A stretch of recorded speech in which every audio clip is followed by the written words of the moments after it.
Good afternoon, everyone. This is Lewis with 3D here, and today I'm going to be showing you how to replace and install a Mondo Hot End. The tools you will need for this are a set of needle nose pliers, a 2mm hex head wrench, a 2.5mm hex head wrench, and a 5.5mm wrench.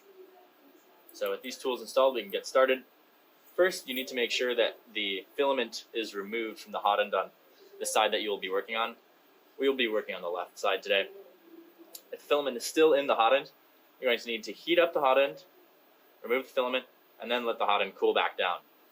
So it needs to be below 50 degrees C in order to start working with it, at which point the heatsink fans will turn off. So once that's removed, the filament, we can work on removing the fans. They clip onto the heatsink here with this bracket, so it's just a matter of removing that clip from the heatsink fins, and now we can clearly see the Mondo Hot End. The next step is to loosen this screw and take it out completely. You may notice that this is a newer extruder body design. This is our metal body extruder. This screw is the same between the unibody extruder and all extruders in the past. Just tightens a ring clamp to hold the hot end. So let's go ahead and loosen this with the 2.5mm hex head wrench. Come in here.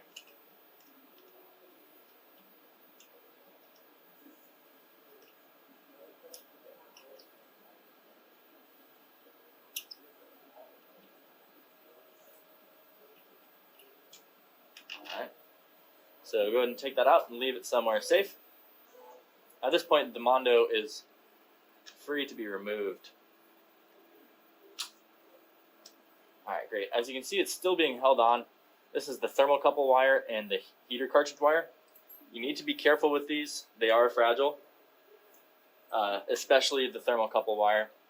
I'll show you that in a second here, but next we need to take the 2.5mm hex head wrench and loosen the set screw, which is on the bottom of the hot end there, if you can see it. It's right there. So this slots right in, and then you can loosen it like so. And you don't need to take this one out all the way. In fact, it might make it more difficult if you drop it and lose it. So once that's done, you can usually just pull out the heater cartridge. Sometimes it's a little more difficult, and you'll have to grab onto the back part of the heater cartridge with the needle nose pliers and maneuver it out that way. You also may want to remove this piece of spiral wrap here so that you have a little more slack to work with. But next up is the thermocouple. So the thermocouple is attached to the heater block with a brass threaded nut bolt screw. So the bolt goes into the heater block, and you loosen it with the face of the hex faces on the bolt with the 5.5mm wrench. And you want to rotate the hot end around the bolt of the thermocouple. This is very important because otherwise the twisting of these rotations here, if you just twist the thermocouple, you'll break it. The wire will either break or this brass threaded piece will separate from the actual thermocouple. So there it's out. And now you can set this aside if it's a defective unit, or send it back, or whatever you may need to do. In this situation, I'm just going to install the same one back on because it is a brand new one. So to start, we'll pretty much do these steps in the same order. So you'll take the threaded brass thermocouple and start rotating it so that it grips the threads.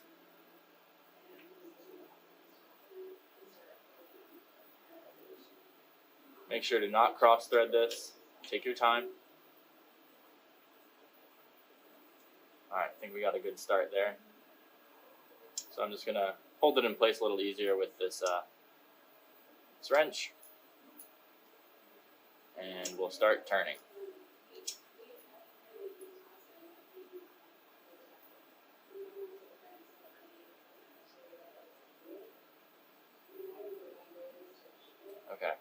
we've reached the end. You just want to snug this up. It won't rotate or jiggle out anyways.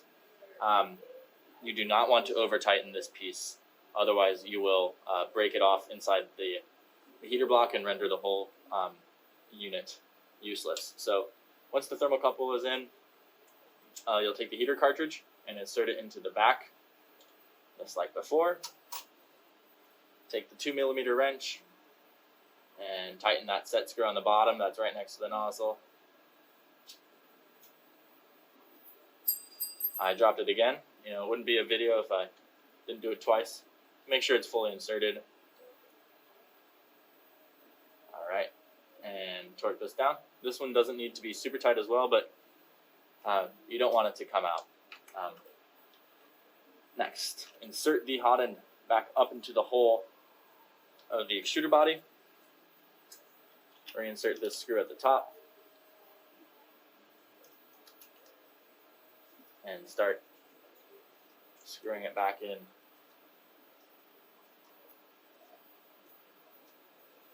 Like so. Now you don't need to tighten this down all the way. We still need to do recalibration procedures. Since we mess with this hot end, we're going to need to set the Z-axis home position, and then we'll need to level the nozzles first, and then set the Z-axis home position, and then finally run the dual extruder calibration to get the X and Y offsets so that you can do dual extrusion correctly. Before that, we'll snap these fans back on so we can get things heated up, like so. And there you have it. That is the replacement of a Mondo Hot End. Thanks for watching, and have a nice day. Bye.